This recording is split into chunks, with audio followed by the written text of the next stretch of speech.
Magandang araw po mga kasundo, ito po si Kuya Bari. Ang magkakwento po ngayon ay ang narrator ng ating kapatid na channel na Kwentong Aswang. Naririto po si Kuya Chris at simulan na po natin ang kwento. Halamang luya. Mabisa raw na pangontra. Magandang araw Kuya Bari. Ganoon din sa mga kasundo na walang sawang nakikinig sa inyong YouTube channel. Ako po si Adrian. Hindi ko po tunay na pangalan. 52 taong gulang na at kasalukuyang nakatira ngayon dito sa Negros Occidental. Ang kwentong ibabahagi ko po sa inyo ngayon ay patungkol sa isang pambihirang luya na madalang lamang kong makita. Ang aking kaibigan. May 3 uri ng luya. Una ay ang luyang puti na kadalasan nating ginagamit sa pampalasa ng pagkain at sa paggawa ng tsaa.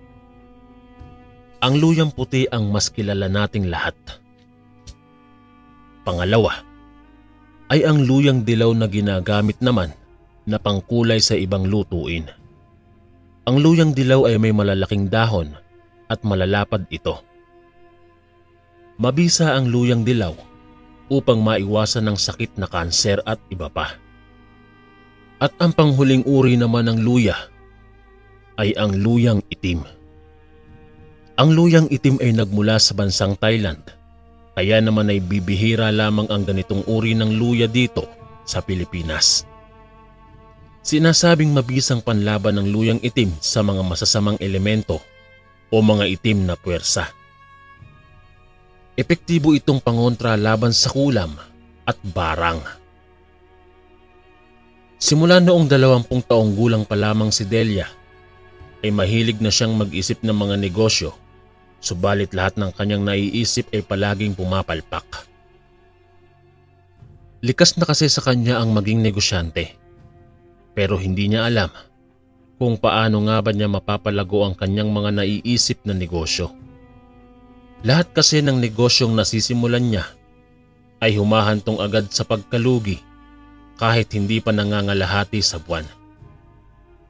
Ilang beses man siyang magdasal pero mukhang kinukulang talaga siya sa gawa. Humahantong sa punto na pinanghihinaan na siya ng loob kaya pansamantala niyang inihinto ang kanyang pagnenegosyo. Pero isang gabi ay bigla siyang nakaramdam ng pagkalumbay. Wari bang may hinahanap-hanap ang kanyang pagkatao? Hinahanap-hanap ng kanyang katawan ang hilig niya sa pagnenegosyo. Sa puntong ito, ang negosyong naiisip niya ay patungkol sa pag-aalaga ng mga halaman, pagtatanim ng mga gulay at pagpapalawak ng mga prutasang kagaya ng lansones, rambutan, santol, dalandan at marami pang iba. Sayang din naman kasi ang lupaing pagmamay-ari ng pamilya nila kung hindi rin naman gagamitin.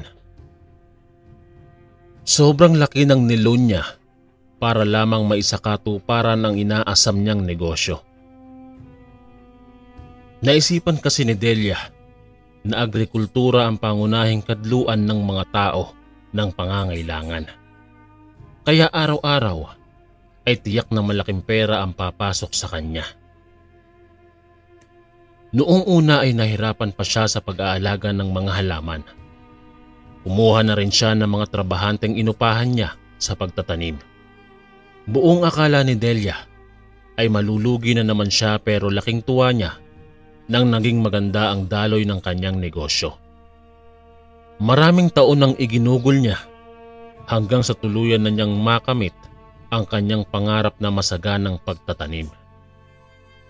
Sa edad na 20 ay nakapundar agad siya ng sariling bahay at sasakyan. Nagawa niya na ring makabili pa ng ibang lupa. Lahat ng lupaing nabibilhan niya ay tinatamnan niya.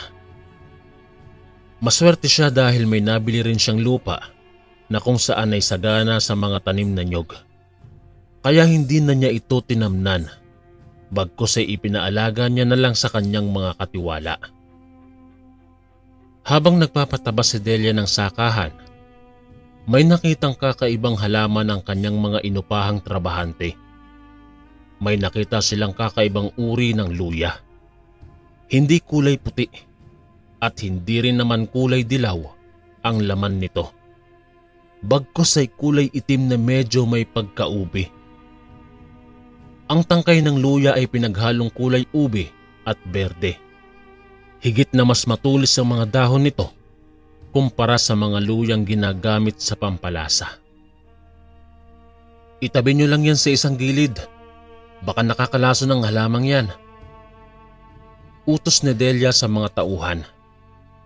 Buong akala niya kasi ay halamang ligaw o isang uri ng damo lamang ang luyang itim na yon. At sa isip-isip niya ay baka kahawig lamang ito ang luya. Sa akalang hindi mapapakinabangan ng halamang yon ay binaliwala na lamang nila ito.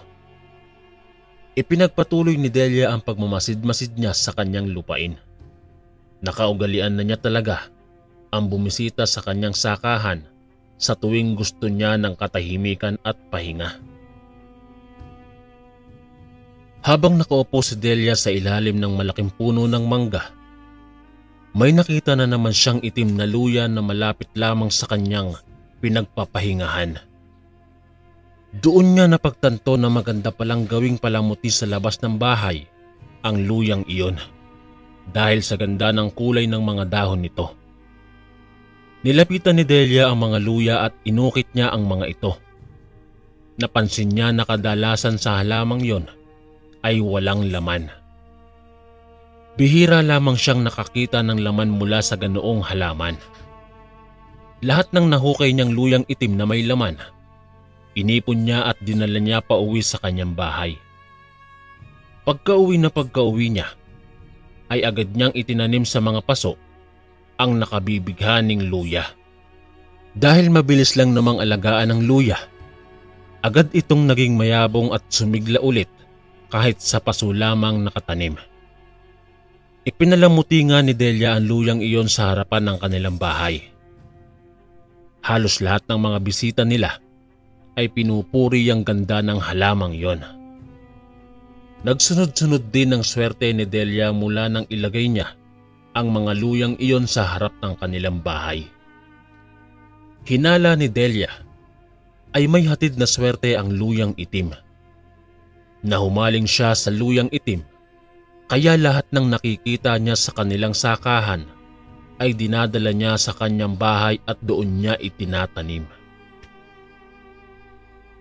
Mas naging masagana ang buhay ni Delia nang makilala niya si Nelson. Si Nelson ay isa ring negosyante na may malawak na sakahan.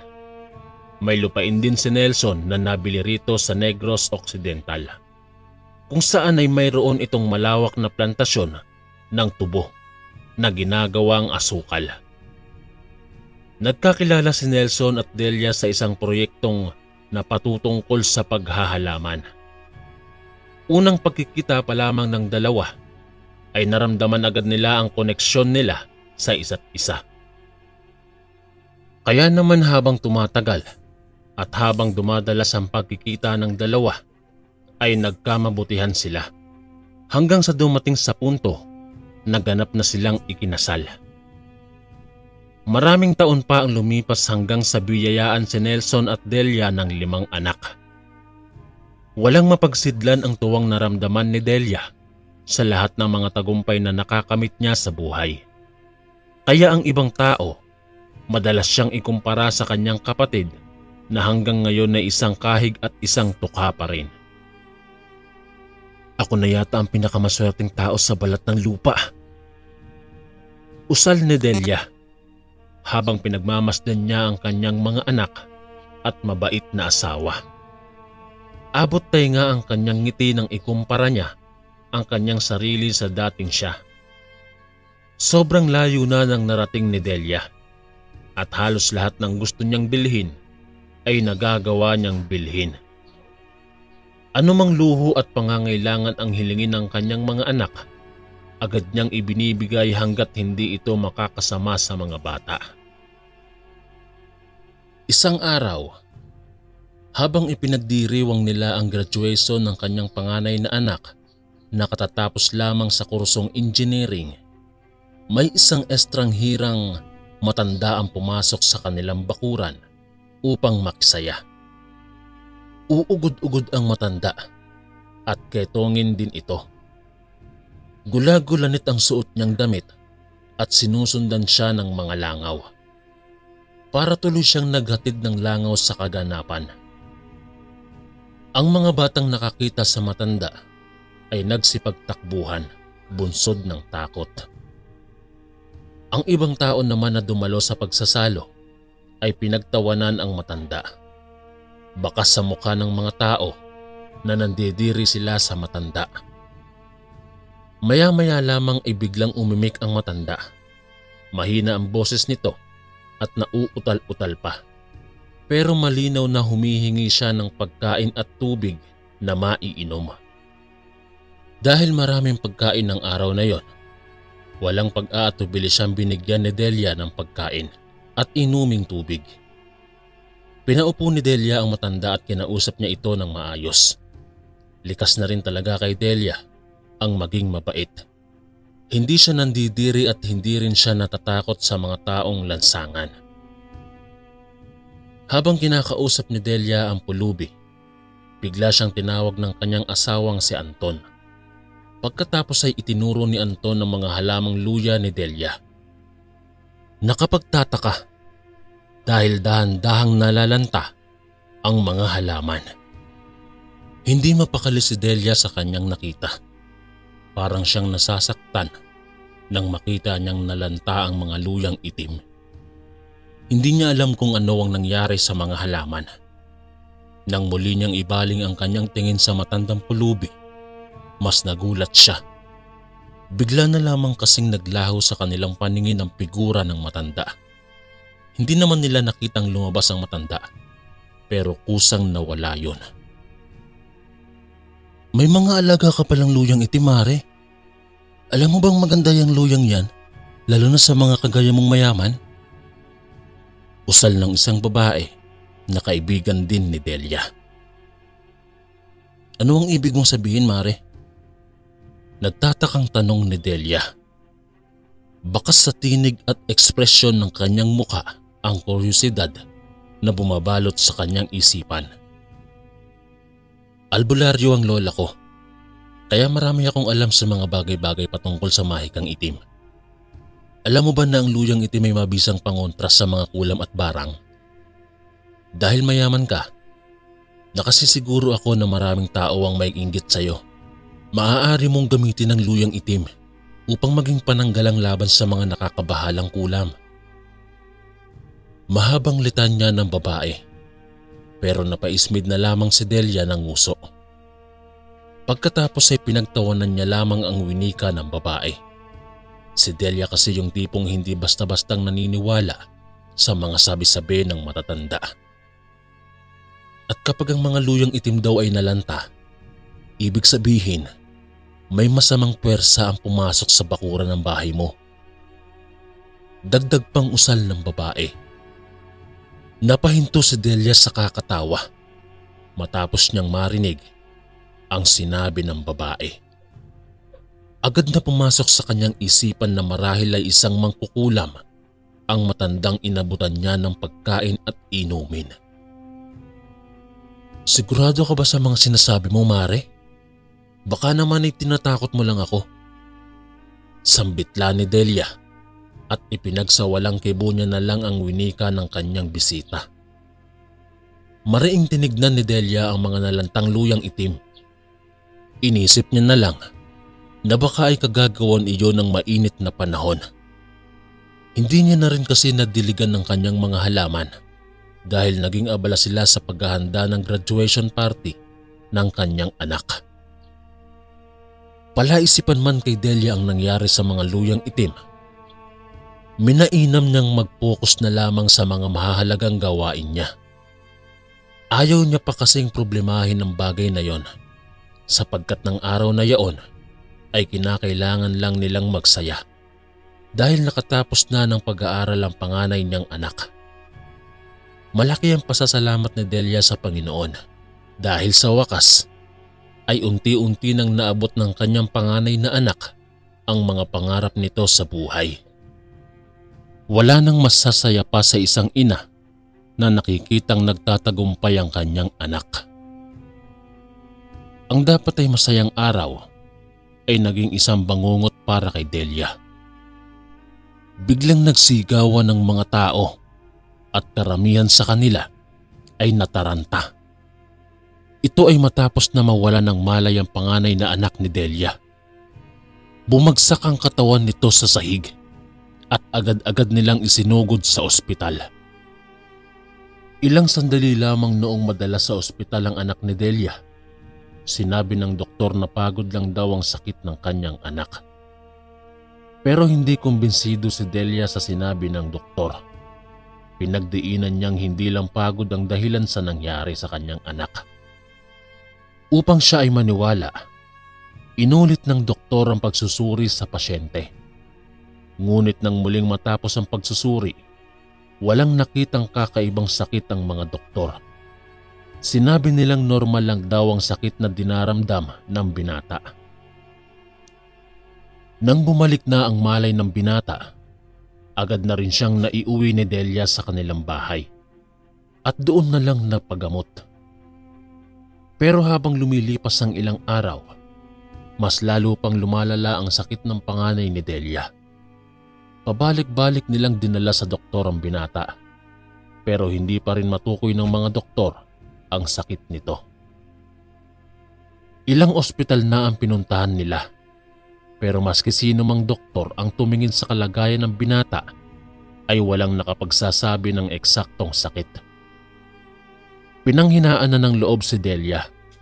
Hindi na nila malaman ang hakbang na gagawin para mapagaling ang kanilang anak. Dumating sa punto na nangitim na ang labi ng binata. Nahirapang huminga na sa kalaunan ay humantong sa pagkamatay nito. Sa kasagsagan ng burol ay may matandang nakita si Delia. Ang matandang ito ay nasa labas ng kanilang bahay. Pasulyap-sulyap habang may telang itim na nakatabon sa ulo nito. Hindi mawari ni Delia kung sino ang matandang yon dahil wala namang matanda sa kanilang lugar na mahilig magsuot ng purong itim. Nakapagtataka lang din dahil wala namang kaibigang matanda ang panganay na anak ni Delia. Inisip na lamang niya na siguro ay taong may mabuting puso lamang ang matandang yon, kaya naroon sa burol. Mula sa kinauupuan ay pinahid ni Delia ang kanyang mga luha at pinuntahan niya ang matanda.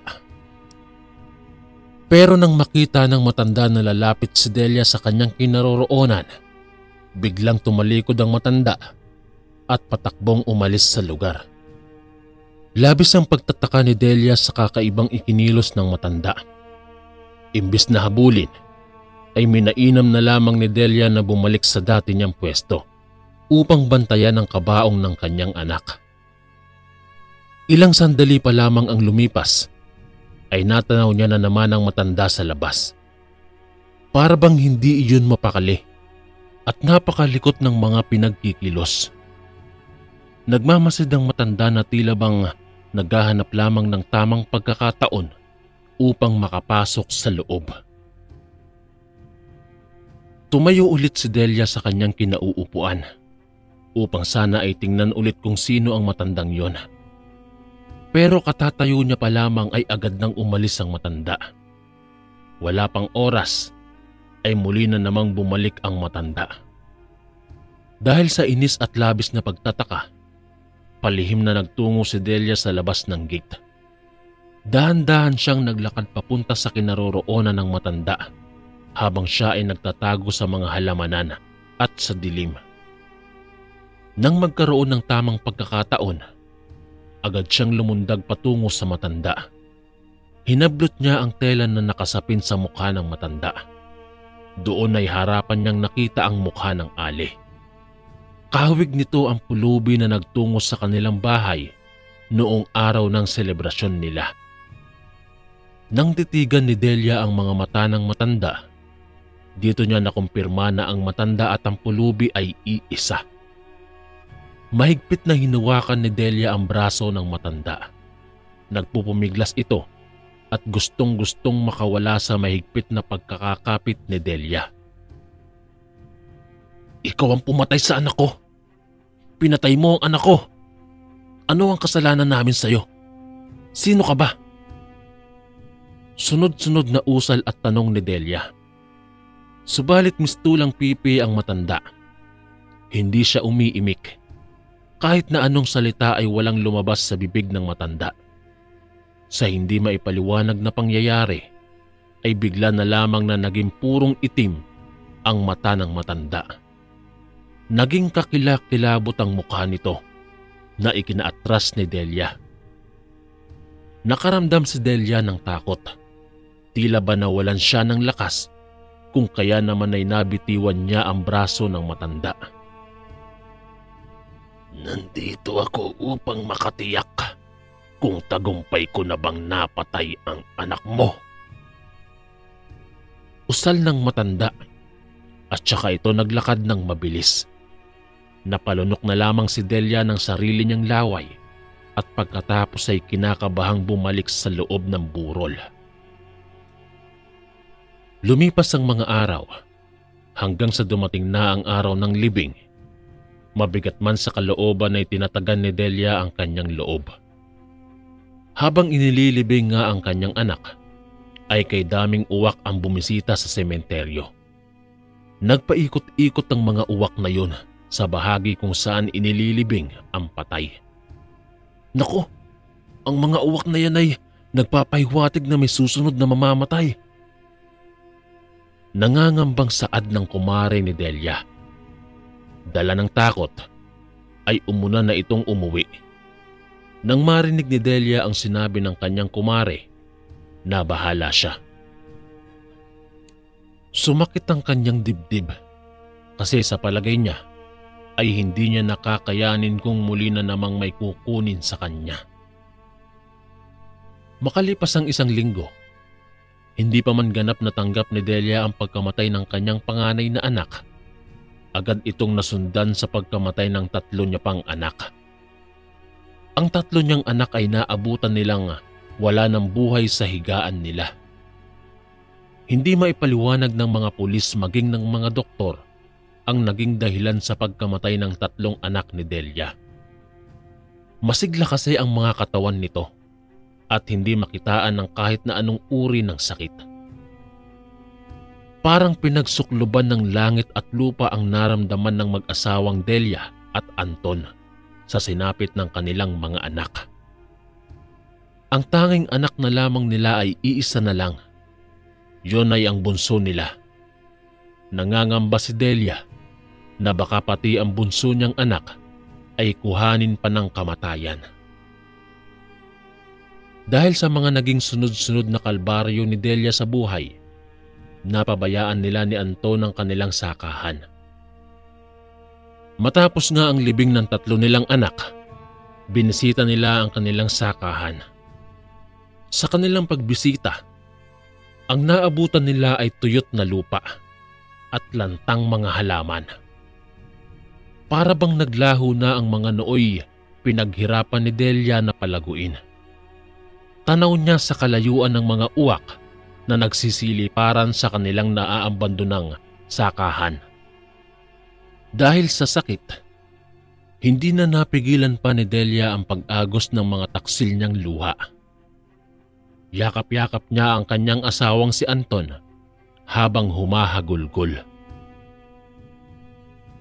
Maya-maya lamang, isang balita ang gumulantang sa mag-asawa.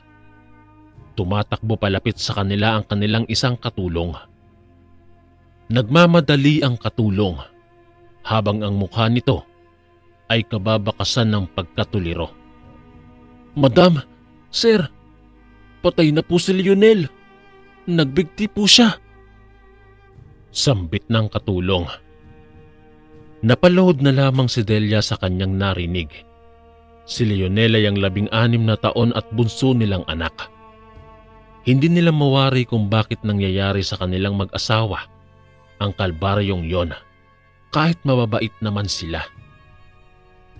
Hinala nila, kaya nagpakamatay ang kanilang anak dahil sa dami ng problemang nangyayari sa kanilang pamilya. Noong una ay ayaw pang maniwala ni Delia na nagpakamatay ang bunso niyang anak.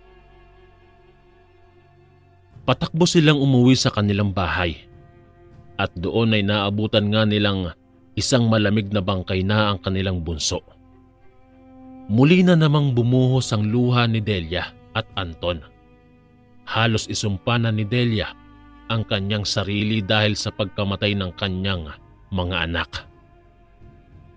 Pakiramdam niya ay napakawalang kwenta niyang ina, kaya nangyari ang ganoon sa kanilang mga anak. Pagkatapos na mailibing ang anak, sunod na tinamaan ng sakit si Anton. Dinala niya rin sa ospital ang asawa, pero hindi rin matukoy ng doktor ang sakit ni Anton. Ilang ospital na ang nilapitan niya, pero ni isa ay walang nakalutas.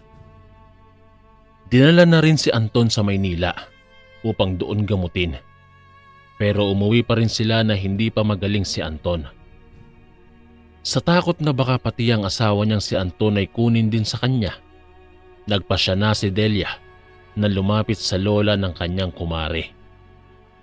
Isinangguni niya ang kanyang problema sa isang albularyo. Doon nga ay nalaman ni Delia na may kumulam sa kanyang pamilya. Kung hindi daw gagawa ng paraan si Delia, baka maubos ang mahal niya sa buhay. Ano po ang gagawin ko para labanan ng kulam sa pamilya namin? Paano ko po maipapagaling si Anton? Sunod-sunod na tanong ni Delia sa albularyo. Ang mahikang itim ay mula sa itim na mahika na nagmumula sa mga dyablo na nakatira sa pinakailalim ng lupa. Ibig sabihin, malakas ang koneksyon ng mga mangkukulam sa mga sinasamba nilang dyablo. Ako, bilang isang albularyo, naniniwala akong narito na sa mundo natin ang mga pananggalang na magsisilbi nating panlaban sa mga masasamang puwersa. Naniniwala akong nasa kalikasan ng sagot sa mga problema mo, sapagkat ang kalikasan ay handog ng makapangyarihan nating Diyos. Mahabang litanya ng albularyo. Kumuha ito ng isang makapal na libro, isang antigong libro na nababalutan ng alikabok. Halatang matagal nang hindi nagagamit. Nang buklatin ng albularyo ang libro, tumambad doon ang iba't ibang halaman na nagtataglay ng mga kakaibang enerhiya na magsisilbing pangontra sa mga barang at kulam. May nakita rin si Delia na mga kakaibang bato na nagmumula sa iba't ibang bahagi ng mundo at mga hayop. Agaw pansin nga ang isang halaman na nakasulat sa libro. Luyang itim. Isa ang luyang itim na magsisilbi mong pangontra upang itaboy ang barang. Pagkasabi pa lamang ng albularyo, agad na sinabi ni Delia na mayroong luyang itim sa kanilang sakahan. Natuwa naman ang albularyo dahil mas magiging madali na ang gagawin nila. Hindi na sila nag-aksaya pa ng oras at tumungo sila sa bahay ni Delia. Nagpakulo sila ng luyang itim sapagkat sa pamamagitan nito ay makokontra ang barang. Malakas kasi ang enerhiya na taglay ng luyang itim na tiyak na ikasasawi ng mambabarang na umaatake kina Delia. Nang kumulo na ang luyang itim, ay sinabayan ito ng albularyo ng mga dasal. Nagsilabasan sa katawan ni Anton ang mga usok na itim. Dahan-dahang nanumbalik ang sigla ni Anton dahil sa ginawa ng albularyo. Pagkatapos noon ay nalaman ng albularyo na ang nagpabarang sa pamilya ni Delia ay ang kapatid ni Delia na naiinggit sa buhay na kanyang tinatamasa. Madalas kasing ikumpara si Delia sa kanyang kapatid, kaya ito ang naging dahilan kung bakit ipinakulam si Delia ng kanyang kapatid. Pagkatapos na malaman ng lahat, ay nag-alboroto si Delia. Pinuntahan niya ang kanyang kapatid sa tirahan nito, pero wala na roon ang kanyang kapatid. Lumipat na raw ng tirahan at walang sino man ang nakakaalam kung saan na ito naglalagi ngayon. Sa kasalukuyan, unti-unti nang nakakabangon si Delia at Anton mula sa kalbaryo na pinanggalingan nila. Pinalawak din ni Delia ang plantasyon nila ng luyang itim upang makasiguro sila na palagi na silang ligtas mula sa mga mapanudyong inggit.